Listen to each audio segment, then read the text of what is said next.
दोस्तों, आपके ज़िंदगी के पिछले सारे 15 अगस्त याद कर लीजिए। क्या किया था आपने?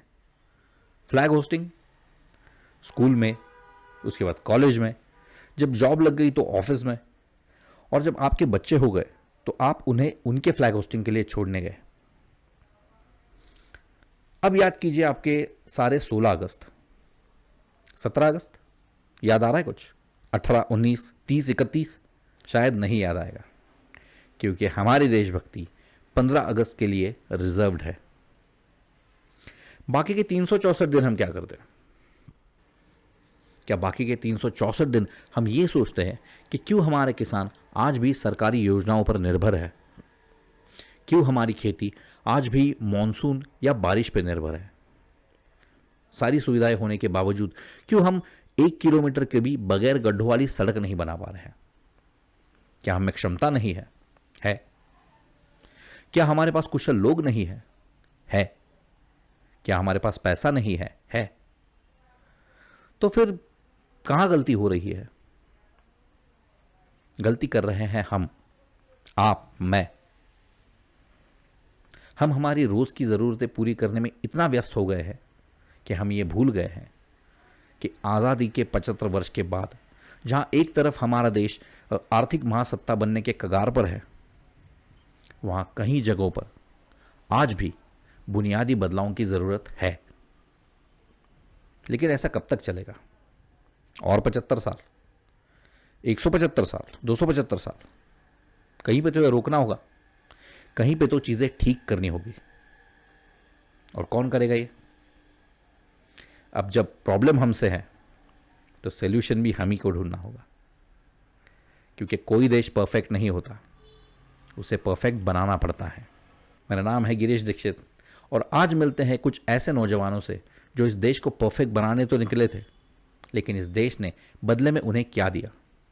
राकेश ओम प्रकाश मेहरा की फिल्म रंग दे बसंती में, पक्का फिल्मी पर, जहां हम मना रहे हैं आज़ादी का अमृत महोत्सव।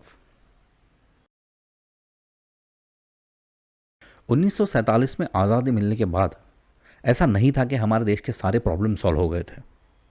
गरीबी, बढ़ती हुई आबादी, शहर में आते हुए झुंड, ढीली ढाली न्याय व्यवस्था, निरक्षरता, ऐसे न जाने कितने प्रॉब्लम्स पर अभी सोल्यूशन मिलना बाकी था।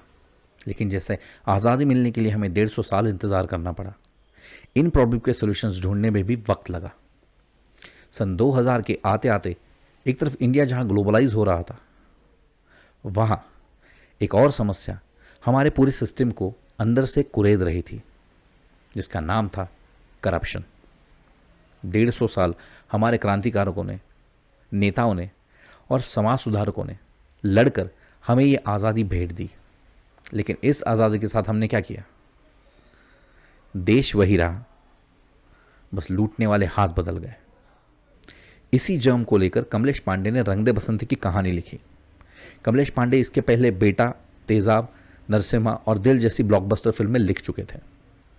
वो चाहते थे कि रंग दे बसंती की कहानी आज का नौजवान सुने। Mobile phones, multiplexes, food chains, इनमें उलझा हुआ ये नौजवान ये समझे कि हमें आज़ादी किन शर्तों पर मिली है, कौन सी कुर्बानियाँ उसमें गई हैं। पहले इस भारी विषय पर, इस गंभीर विषय पर फिल्म बनाने के लिए कोई प्रोड्यूसर रेडी नहीं था।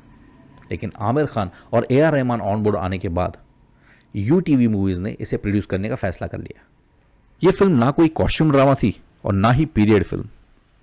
इसमें आज का यूथ और क्रांतिकारकों का रोल दोनों सेम एक्टर्स ही निभाने वाले थे। लेकिन राइटिंग और कॉस्ट्यूम में ये खास ध्यान रखा गया कि ये दोनों किरदार एक दूसरे से बिल्कुल विपरीत दिखे। मिसाल के तौर पर आज़ाद हिंदुस्तान के क्रांतिकारकों के आइडल माने जाने वाले चंद्रशेखर आज़ाद का रोल DJ नाम का कैरेक्टर निभाता है, जो अपनी असल जिंदगी में बड़ा ही कैजुअल दिखाया गया है। इस फिल्म के कुछ सीन्स बड़े ही थिएट्रिकल तरीके से शूट किए गए हैं। जंप कट्स और सरप्राइज एलिमेंट्स की जगह सिंगल टेक्स में सीन शूट कर सिचुएशन की गंभीरता को उभारा गया है। क्रांतिकारकों की कहानी में सेपिया रंग का इस्तेमाल किया गया और VFX और एडिटिंग के जरिए बड़े ही क्रिएटिवली दोनों टाइमलाइंस को जोड़ा गया। इससे ये अधोरेखित हुआ कि वक्त बदलने से हालात नहीं बदले हैं। इस पूरी सेटअप में नए रंग भरे AR रहमान के बैकग्राउंड स्कोर ने। फ्लैशबैक और करंट टाइम्स के कुछ सीन्स में एक ही म्यूजिक का इस्तेमाल करके दोनों टाइमलाइंस को दर्शकों के जहन में जोड़ा गया। यहां तक कि जब जरूरत ना हो तब साइलेंस से ही सीन के इमोशन को हाईलाइट किया गया। इसके पहले कि हम बात करें रंग दे बसंती के संगीत की, एक आदमी की बात करना तो बनता है, फिल्म के गीतकार प्रसून जोशी। हिंदी गानों से लगभग दूर जा रहे कुछ शब्दों को प्रसून जोशी ने वापस दर्शकों तक पहुंचाया। जहां एक तरफ खून, मशाले, आंधियां जैसे शब्दों से बगावत की बातें हो रही थी, वहीं दूसरी तरफ H2SO4, खलबली, पाठशाला जैसे शब्दों को बड़े बेमालूम तरीके से गीतों में पिरोया गया। उनका लिखा लुका छुपी गाना शहादत मिले सैनिकों के घर का हाल बयां करता है। आमिर खान के कहने पर AR रहमान रंग दे बसंती से जुड़ गए थे। सुभाष चंद्र बोस और मंगल पांडे जैसी स्ट्रिक्टली पीरियड फिल्म्स करने के बाद AR रहमान भी कोई ऐसा प्रोजेक्ट ढूंढ रहे थे जहां उन्हें हाथ खोलने का मौका मिले, और AR रहमान ने रंग दे बसंती को दिया एक ऐसा साउंड ट्रैक जो किसी ने नहीं सोचा था। जाते जाते ये भी बता दे कि शहीद भगत सिंह के जीवन पर बनी एक नहीं बल्कि 2 फिल्मों का म्यूजिक AR रहमान ने दिया है। क्रांति का दौर और आज के युवाओं की आवाज दोनों को जोड़ने का जिम्मा AR रहमान के सर पर था। फिल्म का टाइटल ट्रैक, खलबली और पाठशाला जैसे गाने यूथ को आज भी एनकरेज करते हैं। वहीं लुक्का छुपी जैसे गाने इस एल्बम को एक गहराई प्रदान करते हैं। लुक्का छुपी गाना गाया था भारत रत्न लता मंगेशकर ने, जो उनके जीवन के आखिरी कुछ गानों में से एक बेहतरीन गाना माना जाता है। हमारी फिल्में समाज में एक गहरा छाप छोड़ देती है, खासकर रंग दे बसंती जैसे फिल्म, जिसने अपनी फिल्म और अपने साउंड ट्रैक से ही नहीं बल्कि एक और चीज़ से इस समाज को कुछ कंट्रीब्यूट किया। वो था इस फिल्म में दिखाया गया कैंडल मार्च। रंग दे बसंती के बाद जब भी हमारे देश में कोई पीस मार्च या कोई यूथ आउटरीच होता था तो उसमें कैंडल्स का इस्तेमाल होने लगा। इस फिल्म ने जाते जाते ये बताया कि भ्रष्टाचार जैसे प्रॉब्लम्स आज भी हमारे देश में है, लेकिन इन प्रॉब्लम का सलूशन हमारे ही पास है।